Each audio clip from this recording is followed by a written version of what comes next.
Plants grow అవ్వటం కోసం వాటి అంతలో వాటి ఫుడ్ ప్రిపేర్ చేసుకోవడం కోసం ఇన్ రిటర్న్లో మనకి ఫ్లవర్స్ అండ్ ఫ్రూట్స్ ఇవ్వటం కోసం కొన్ని ఎలిమెంట్స్ అంటూ అవసరం ఉంటాయండి.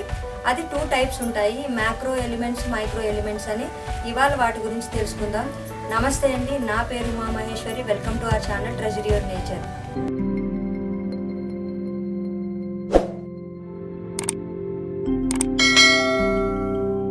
సాధారణంగా ప్లాంట్ దాని లైఫ్ సైకిల్ కంప్లీట్ చేసుకోవడానికి 17 రకాల ఎలిమెంట్స్ అన్నవి యూటిలైజ్ చేసుకుంటుందండి. అవి ఎక్కువ శాతం ప్లాంట్ గ్రోత్కి కానీ అన్నిటికీ వాడుకునే దాన్ని మ్యాక్రోన్యూట్రియంట్స్గా పిలుస్తారు. తక్కువ శాతంలో అవి సాయిల్ నుంచి తీసుకునేదాన్ని మైక్రోన్యూట్రియంట్స్ అంటారు.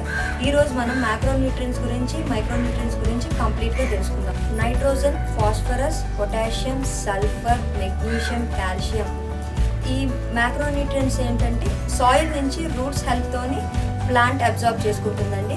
కార్బన్, హైడ్రోజన్, ఆక్సిజన్ అనేది ఎయిర్ నుంచి లీఫ్ హెల్ప్తోని అది అబ్జార్బ్ చేసుకుంటుంది. Iron, boron, chlorine, manganese, copper, molybdenum, nickel. ఇప్పటి వరకు మనం చెప్పుకున్న ఎలిమెంట్స్ సాయిల్లోని అవి చిన్న సాల్ట్స్ లాగా ఉంటాయండి. ఆ సాల్ట్స్ని ఏంటంటే ప్లాంట్స్ రూట్స్ హెల్ప్తోని అబ్జార్బ్ చేసుకొని దాని లైఫ్ సైకిల్ అంతా కంప్లీట్ చేసుకుంటుంది. మీకు ఒక డౌట్ రావచ్చు, అంటే న్యూట్రియంట్ సప్లిమెంట్ ఇవ్వాలి కదా ప్లాంట్స్కి, లేకపోతే ఎలాగా, అంటే గ్రోత్ ఉంటుంది, ఈల్డ్ ఉంటుంది అని అనుకుంటారు కదండి. మన టెర్రస్ గార్డెనింగ్లో, బాల్కనీ గార్డెనింగ్లో కంపల్సరీగా న్యూట్రియంట్ సప్లిమెంట్ మనం ఇస్తామండి. అదే భూమి పైన చాలా మొక్కలకి మనం న్యూట్రియంట్ సప్లై ఇవ్వండి. అంటే కొన్ని ఫారెస్ట్లో, అడవుల్లో పెరిగే మొక్కలకి మనం ఎటువంటి అంటే వేరే ఎవరైనా స్పెషల్గా కేర్ తీసుకొని న్యూట్రియంట్స్ అంటే ఇవ్వరు. అది ఏంటంటే ఆ మొక్కలు రూట్స్ అనేవి బాగా డెవలప్ చేసుకొని వాటిలో ఉన్న న్యూట్రియంట్స్ అంతా తీసుకుంటాయి. అవి వాటికి సఫిషియెంట్గా సరిపోతాయి. దీంతోపాటు సన్లైట్ని, వాటర్ని, అంటే వర్షం పడేటప్పుడు నీరుని ఉపయోగించుకొని ఆ మొక్కలు అనేవి చాలా హెల్తీగా పెరుగుతాయి. కాకపోతే మనం పెంచుకునే మొక్కలకి న్యూట్రియంట్ సప్లై ఇస్తామంటే అవి బెటర్ గ్రోత్, బెటర్ ఈల్డ్ కోసం మనం ఎక్స్పెక్ట్ చేసి మనం న్యూట్రియంట్ సప్లిమెంట్ అనేది ఇస్తామండి. కార్బన్ ఎలిమెంట్ ప్లాంట్కి బ్యాక్ బోన్ అని చెప్పుకోవచ్చండి. ఎందుకంటే ఇంతకుముందు నేను డిస్కస్ చేసినట్టు 95% ఆఫ్ ప్లాంట్కి కార్బనే ఎక్కువ ఉంటుందండి. కార్బన్ ఎందుకు ఇంపార్టెంట్ అంటే ప్లాంట్ ఫోటోసింథసిస్ ప్రాసెస్ ద్వారా కార్బన్ డైఆక్సైడ్ని తీసుకొని కార్బన్ ఎలిమెంట్ని అది యూజ్ చేసుకుంటుంది. కార్బన్ వల్ల ప్లాంట్కి ఎటువంటి ఉపయోగాలు అంటే వాటంతన వాటి ఫోటోసింథసిస్ ద్వారా ఫుడ్ ప్రిపేర్ చేసుకుంటుంది, ఇంకా ఫుడ్ స్టోర్ చేసుకుంటుంది. మూడో విషయం ఏంటంటే ఫుడ్ ప్లాంట్లో ఏ పార్ట్కి అయితే ఉపయోగపడుతుందో ఆ పార్ట్కి ఫుడ్ ట్రాన్స్పోర్ట్ జరగడం అంటూ జరిగిందంటే అది కార్బన్ వల్లే. ప్లాంట్కి కావాల్సిన హైడ్రోజన్ అయాన్స్ వాటర్ ద్వారా ప్లాంట్ అనేది తీసుకుంటుందండి. హైడ్రోజన్ అయాన్స్ వల్ల షుగర్ ఇంకా ప్లాంట్ గ్రోత్ అనేది ప్రమోట్ అవుతుంది. అంతేకాకుండా ఈ హైడ్రోజన్ అయాన్స్ ఫోటోసింథసిస్ ప్రాసెస్లో చాలా బాగా హెల్ప్ అవుతాయి. మెయిన్గా ప్లాంట్లో ఆక్సిజన్ అనేది కార్బన్ డైఆక్సైడ్ ద్వారా, వాటర్ ద్వారా ఆక్సిజన్ అనేది వస్తుందండి. ఫోటోసింథసిస్ ప్రాసెస్లో కొన్ని రియాక్షన్స్ జరిగి ఆక్సిజన్ అనేది బయటకు వస్తుంది. ఈ ఆక్సిజన్ ఏంటంటే ప్లాంట్కి ఫుడ్ స్టోర్ చేసుకునే ప్రాసెస్లో ఏటీపీ అనే మాలిక్యూల్ ప్రిపేర్ అవుతుంది. ఆ మాలిక్యూల్ ప్రిపేర్ అవడం కోసం ఆక్సిజన్ అనేది చాలా హెల్ప్ఫుల్ అవుతుంది. ఏటీపీ అంటే ఎడినిన్ ట్రైఫాస్ఫేట్ అండి. నైట్రోజన్ అనేది ప్లాంట్స్కి ఇంపార్టెంట్ మ్యాక్రోన్యూట్రియంట్స్ అని చెప్పుకోవచ్చండి. ఫర్ ఎగ్జాంపుల్ ప్లాంట్ సెల్స్ ఉంటాయండి. ఆ సెల్లోని 40 to 50% నైట్రోజన్ ఎలిమెంట్స్ ఉంటుంది. అంతేకాకుండా ఎమినో యాసిడ్స్ కానీ, క్లోరోఫిల్లో కానీ వీటన్నిటిలో ఎక్కువ నైట్రోజన్ కంటెంటే ఉంటుంది. So nitrogen major macro elements అని మనం చెప్పుకోవచ్చు. ఈ నైట్రోజన్ అనేది ప్లాంట్కి మనం ఎలా ఇవ్వచ్చు అంటే cow dung is a good example for nitrogen అండి. మనం కౌడంగ్లోని చాలా వరకు నైట్రోజన్ అనేది ఉంటుంది. అది మనము ప్లాంట్కి ఇచ్చినట్టయితే దానికి నైట్రోజన్ సప్లిమెంట్ అయితే ఫుల్ఫిల్ చేసినట్టు అవుతుంది.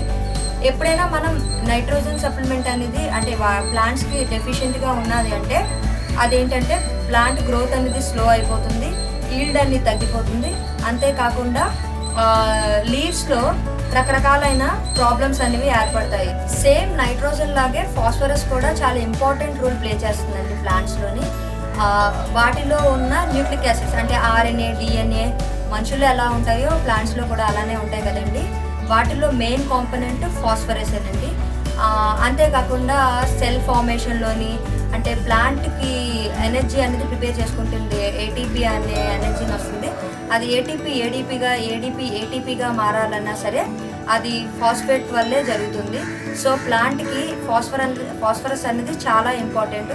దీనివల్ల అది సెల్ డెవలప్మెంట్ చేసుకొని సెల్ డెవలప్ అవుతే ఏమవుతుందండి, ప్లాంట్ గ్రోత్ కూడా ఆటోమేటిక్గా పెరుగుతుంది. సో నైట్రోజన్ ఎంత ఇంపార్టెంటో ఫాస్ఫరస్ కూడా ప్లాంట్కి అంతే ఇంపార్టెంట్. నెక్స్ట్ వచ్చేసి పొటాషియం అండి. పొటాషియం కూడా చాలా ఇంపార్టెంట్ మ్యాక్రోన్యూట్రియంట్ అని చెప్పుకోవచ్చు. కాకపోతే ఇంతకు ముందులాగా నైట్రోజన్ గురించి చెప్పుకున్నట్టు ఫాస్ఫరస్ గురించి చెప్పుకున్నట్టు పొటాషియం ఎటువంటి మెటబాలిజంలో పార్టిసిపేట్ చేయదండి. అంటే ఫోటోసింథసిస్లో కానీ వాటిలో ఎటువంటి సెల్ ఫార్మేషన్లో కానీ అటువంటి వాటిలో ఇది పార్టిసిపేట్ చేయదు. అంతేకాకుండా నైట్రోజన్ ఫాస్ఫరస్ కన్నా పొటాషియంకి ఒక మెయిన్ క్యారెక్టరిస్టిక్ ఉందండి. అదేంటంటే వాటి కన్నా ఇది చాలా స్పీడ్గా మూవ్ అవ్వగలుగుతుంది అండ్ చాలా ఈజీగా టిష్యూస్లోకి అంటే ప్లాంట్ టిష్యూస్లోకి సెల్లోకి ఈజీగా సాల్యుబుల్ అయిపోతుంది. ఇది ఆల్ ఓవర్ ప్లాంట్లో ఉంటుంది అండ్ మెయిన్ గ్రోయింగ్ ప్లాంట్ ఎక్కడైతే గ్రోత్ ఉంటుందో ఆ పార్ట్స్లో మెయిన్గా పొటాషియం అనేది ఉంటుందండి. పొటాషియం ప్లాంట్కి కావాల్సిన కార్బోహైడ్రేట్స్ ప్రోటీన్స్లో ప్రిపరేషన్లోని ఫార్మేషన్లో హెల్ప్ చేస్తుందండి. అంతేకాకుండా ప్లాంట్స్లో ఎంజైమ్ యాక్షన్స్ అన్నీ జరుగుతూ ఉంటాయి కదండి, వాటిని ఇనిషియేట్ చేసేది పొటాషియమేనండి.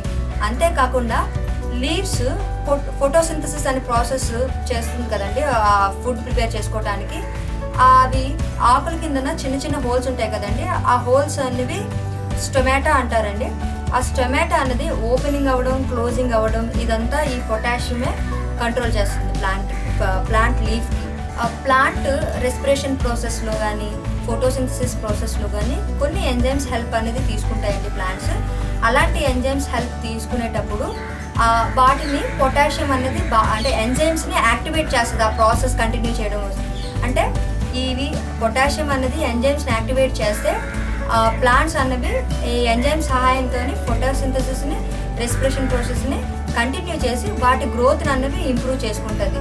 అంతేకాకుండా ఎప్పుడైనా సాయిల్లోని వాటర్ లెవెల్ అంటే ప్లాంట్కి రిక్వైర్ అమౌంట్ ఆఫ్ వాటర్ లేనప్పుడు పొటాషియం ఏం చేస్తుందంటే లీవ్స్లో ఎక్కువ పొటాషియం లెవెల్ ఎలిమెంట్స్ ఉంటాయండి. అవి ఏం చేస్తాయంటే లీవ్స్లో ఉన్న వాటర్ని ఎవాపరేట్ అయిపోకుండా అవి డల్ అయిపోకుండా అవి కాపాడుతుంది అనమాట. ప్లాంట్స్కి కావాల్సిన పొటాషియం లెవెల్ అంటే పొటాషియం డెఫిషియన్సీ వల్ల ప్లాంట్స్కి ఎటువంటి ప్రాబ్లమ్స్ వస్తాయంటే ప్లాంట్ ఆకులని కలర్ మారిపోవడం, స్టెమ్ కలర్ మారిపోవటం, కొంచెంసేపు ఎండలో పెడితే వాడిపోవటం, అంటే వాటికి సర్వైవల్ కెపాసిటీ అన్ని విధాలుగా తగ్గిపోతుందండి. సో పొటాషియం అనేది ప్లాంట్కి చాలా ఇంపార్టెంట్. అంతేకాకుండా పొటాషియం వల్ల ఫ్లవర్ సైజ్ తగ్గిపోతుంది, వాటి యొక్క కలర్ తగ్గిపోతుంది, అలాగే ఫ్రూట్ సైజ్ కూడా తగ్గిపోతుంది. వాటి కలర్ కూడా అంటే ఎర్లీ రైపనింగ్ కానీ లేకపోతే రాలిపోవటం కానీ ఇవన్నీ చాలా ప్రాబ్లమ్స్ అనేది పొటాషియం డెఫిషియన్సీ వల్ల వస్తుందండి. ఇంకా నెక్స్ట్ సల్ఫర్ విషయానికి వస్తే ఇది ఒక అమినో యాసిడ్ స్ట్రక్చరల్ కాంపోనెంట్ అండి. స్ట్రక్చరల్ కాంపోనెంట్ అంటే అమినో యాసిడ్స్లోని ఇది కూడా ఒక పార్ట్ అనమాట. అంతేకాకుండా సల్ఫర్ ఫోటోసింథసిస్ ప్రాసెస్లో కూడా బాగా హెల్ప్ అవుతుంది. సల్ఫర్ డెఫిషియన్సీ వల్ల ఓల్డ్ లీవ్స్లో కన్నా కొత్త లీవ్స్ ఎల్లోగా మారిపోతుందండి. దీన్ని బట్టి మనకు అర్థమైపోతుంది దీంట్లో సల్ఫర్ డెఫిషియన్సీ ఉందని. అంతేకాకుండా సల్ఫర్ డెఫిషియన్సీ వల్ల అన్ఈవెన్ గ్రోత్ ఉంటుంది ప్లాంట్లో, అంటే ప్రాపర్ గ్రోత్ ఉండదు. అన్ఈవెన్ గ్రోత్ అనేది మీరు అబ్జర్వ్ చేయొచ్చు సల్ఫర్ డెఫిషియన్సీ వల్ల. కాల్షియం మెయిన్గా ప్లాంట్స్లో ఉన్న సెల్స్ వాల్స్ని బిల్డింగ్ చేసుకోవడానికి అంటే స్ట్రాంగ్ వాల్స్ని బిల్డ్ చేసుకోవడానికి ఉపయోగించుకుంటుందండి కాల్షియంని. ఇంకా ప్లాంట్లోని న్యూట్రియంట్స్ని ఒక పార్ట్ నుంచి ఒక పార్ట్కి ట్రాన్స్పోర్ట్ చేసుకోవడానికి కాల్షియం ఎలిమెంట్ అనేది బాగా యూటిలైజ్ చేసుకుంటుంది ప్లాంట్లోని. కాల్షియం డెఫిషియన్సీ ఎప్పుడు మీకు కనిపిస్తుందంటే మీరు అబ్జర్వ్ చేస్తే లీఫ్ కర్లింగ్స్ అనేది మెయిన్గా కాల్షియం డెఫిషియన్సీ వల్ల వస్తుందండి. మీరు లీఫ్ కర్లింగ్స్ ఏ ప్లాంట్లో ఉందంటే అది డెఫినెట్గా కాల్షియం డెఫిషియన్సీ వల్లే. మెగ్నీషియం అనేది మీకు క్లోరోఫిల్ ఐడియా ఉంటుంది కదండి. క్లోరోఫిల్ అనేది గ్రీన్ పిగ్మెంట్, మన ప్లాంట్స్లో ఉండే గ్రీన్ పిగ్మెంట్. అంటే ఇవి గ్రీన్గా కనిపించడానికి కారణం క్లోరోఫిల్ అనే పిగ్మెంట్. క్లోరోఫిల్ పిగ్మెంట్ మాలిక్యూల్లోని సెంట్రల్ పార్ట్ అంటే సెంట్రల్ ఎలిమెంట్ ఏంటంటే మనకి మెగ్నీషియం అండి. మెగ్నీషియం అందుకే చాలా ఇంపార్టెంట్ రోల్ ప్లే చేస్తుంది. అంతేకాకుండా ఇది సమ్టైమ్స్ ఇది ఫాస్ఫరస్తో బాండ్ అయి ఉంటుంది. మెగ్నీషియం డెఫిషియన్సీ కూడా పొటాషియం లాగే ఉంటుందండి. అదే లీఫ్ కలర్ మారిపోవడం, అన్ఈవెన్ గ్రోత్ ఉండడం అలానే ఉంటుంది. ఏంటంటే ఇవి ఫస్ట్ మనకి డెఫిషియన్సీ సైన్స్ ఏంటంటే ఫస్ట్ పాత ఆకుల్లో చూపిస్తుందండి. ప్లాంట్ ఓల్డర్ లీవ్స్లో మనకి డెఫిషియన్సీ అనేది చూపిస్తుంది. అది స్లోగా కొత్తగా వచ్చే ఆకుల మీద డెఫిషియన్సీ మళ్ళీ మూవ్ అయిపోతుంది. సో మీరు పాత ఆకుల్లో చూసినప్పుడు అబ్జర్వ్ చేసి మీరు ఏ డెఫిషియన్సీ కనిపెట్టి వాటికి సప్లిమెంట్ అనేది ఇస్తే మాత్రం డెఫినెట్గా మీరు ఆ డెఫిషియన్సీ అనేది అరికట్టగలరు. మైక్రోన్యూట్రియంట్స్ పేరు తగ్గట్టే మైక్రోన్యూట్రియంట్స్ అంటే ప్లాంట్కి తక్కువ శాతంలో అవసరం ఉంటుందండి. మైక్రోన్యూట్రియంట్స్ ఫంక్షన్స్ ఎలా ఉన్నాయో కొన్ని మైక్రోన్యూట్రియంట్స్ కూడా అలాగే ఫంక్షన్స్లో పార్టిసిపేట్ చేస్తాయి. కాకపోతే వాటంత ఇంపార్టెంట్ రోల్ ప్లే చేయవు. సో అందుకనే వీటిని మైక్రోన్యూట్రియంట్స్ అంటారు. అంతేకాకుండా మైక్రోన్యూట్రియంట్స్కి ఎటువంటి డెఫిషియన్సీస్ ఉంటాయో వీటికి కూడా కొన్ని ఆల్మోస్ట్ అలాంటి డెఫిషియన్సీ ఉంటాయి. సో మనం ఇంట్లో సప్లై చేసే న్యూట్రియంట్స్ అంటే ఫెర్టిలైజర్స్ కానీ ప్లాంట్స్ మనం ఇచ్చేటప్పుడు మైక్రోన్యూట్రియంట్స్తో పాటు మైక్రోన్యూట్రియంట్స్ కూడా కవర్ అయిపోతాయండి, ప్లాంట్కి అందుతాయి. సో మనం స్పెషల్గా వీటి కోసం డిస్కస్ చేయాల్సిన అవసరం లేదు. మనం ఈ మైక్రోన్యూట్రియంట్స్ డెఫిషియన్సీస్కి మనం కంట్రోల్ చేయడం కోసం ఎటువంటి హోమ్ మేడ్ ఫర్టిలైజర్స్ చేసుకోవచ్చో ఫర్దర్గా నేను వీడియోస్ రిలీజ్ చేస్తానండి. నా వీడియోస్ కనుక మీకు ఇన్ఫర్మేటివ్గా అనిపిస్తే సబ్స్క్రైబ్ చేయండి, బెల్ ఐకాన్ మీద క్లిక్ చేయండి.